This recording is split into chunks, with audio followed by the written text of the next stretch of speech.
Good morning, dear students.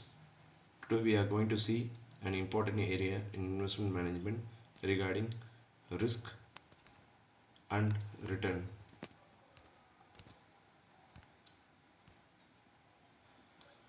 What is a formal definition for risk?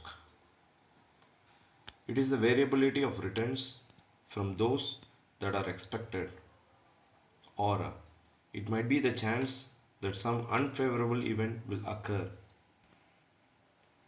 the chance of financial loss, or the variability of return associated with a given asset.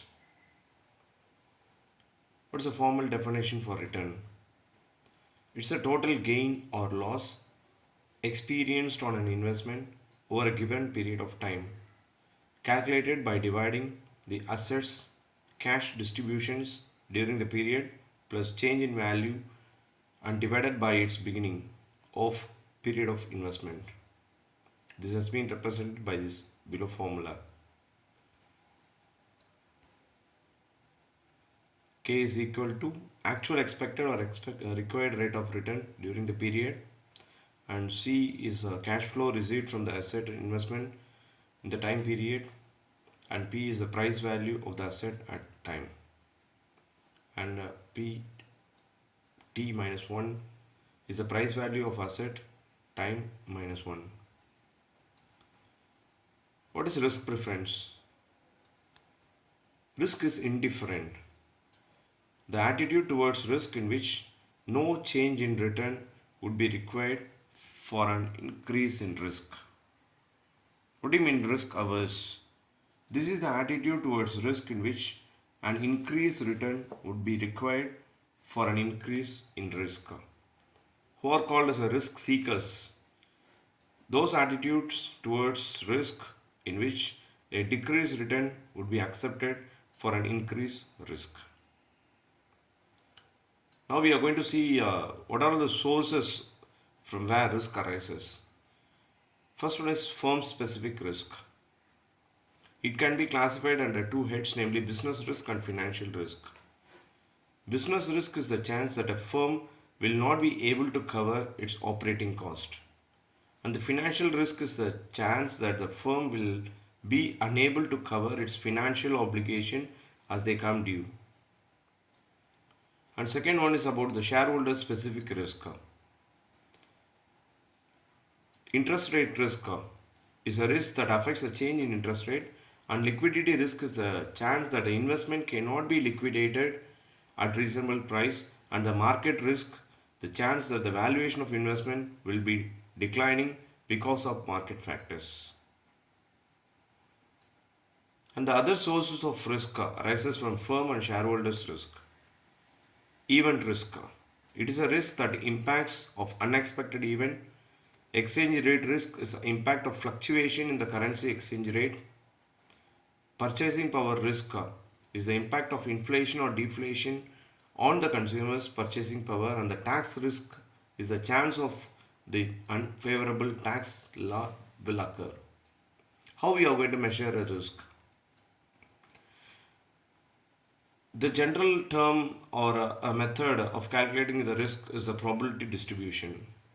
It's a listing of all possible outcomes or events with a probability, that is a chance of occurrence, assigned to each outcome. Second method of measuring a risk is expected return. It is a weighted average of possible returns with the weights being the probabilities of occurrence. The formula is given below. K is the return of the jth outcome, and P is the probability of occurrence, and N is the number of outcomes considered. We are using different statistical tools.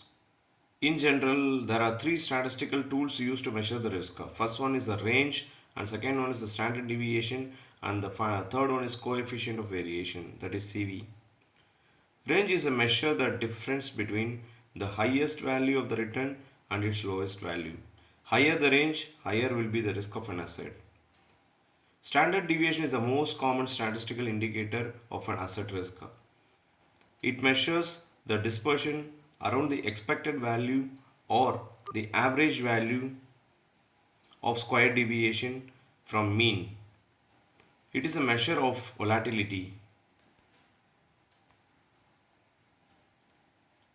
And coefficient of variation is the ratio of the standard deviation of a distributing to the mean, that is the expected return, to the distribution. It means the risk per unit of return.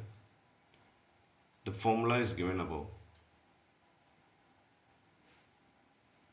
Now we are moving into the portfolio risk and return. What do you mean by a portfolio? A portfolio consists of individual stocks where the objective is to maximize the return it generates. And portfolio return is the weighted average of the expected return on the individual stocks in the portfolio, with the weights being fraction of the total portfolio invested in each stock. How we are going to calculate the portfolio risk? Portfolio risk is calculated by using correlation coefficient.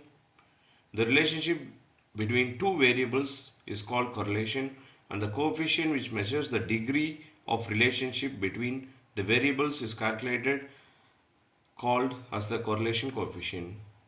Its value moves from -1 to +1, where -1 denotes perfectly negative correlation and +1 measures perfectly positive correlations.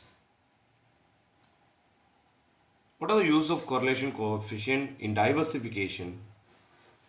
We want to know about what do you mean by diversification. Diversification refers to the use of multiple stocks which are negatively, that is lower positively correlated, to reduce the risk to near zero or as low as possible. I mean, do not pull all your eggs in the same basket. Uncorrelated stocks are those which are near zero correlation coefficient. Use of perfectly negative correlated stocks will result in zero risk.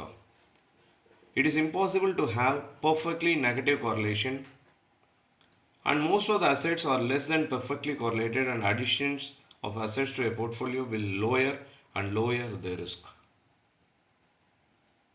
Now we are moving into the types of risk.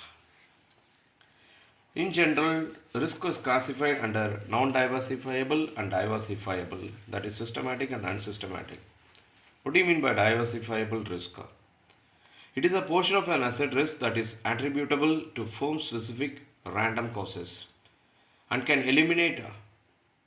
be eliminated through diversification, also called as unsystematic risk or company-specific risk.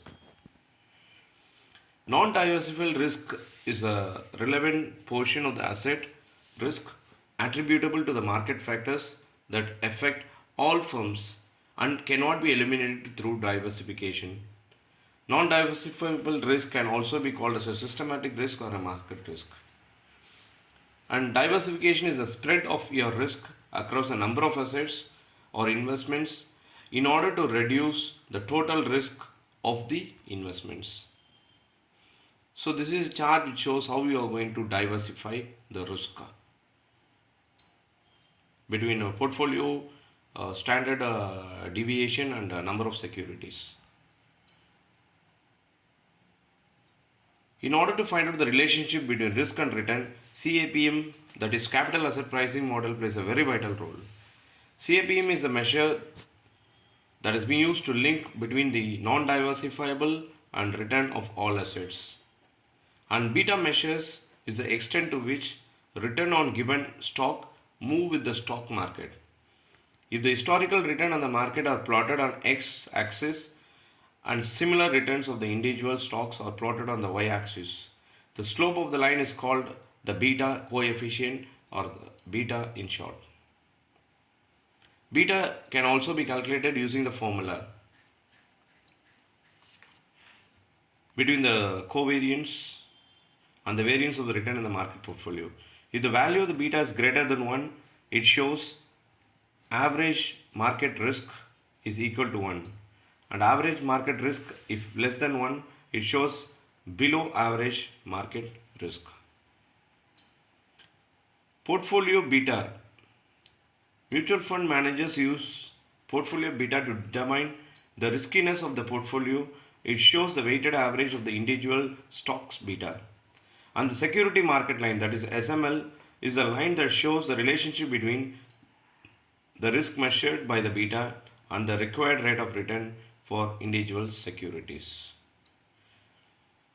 We can go for questioning these sessions. How we can define a risk? According to the preference of risk, investors are divided into three types. We can go for explain. And the students can identify and explain the source of risk affecting the managers and investors. And you can compare between standard deviation and coefficient variation as a measurement of risk. And what do you mean by portfolio? How portfolio risk and return are calculated? And you can define correlation coefficient. What does it value means? These are some of the questions which we can post and we can go for finding out the answer. Thank you.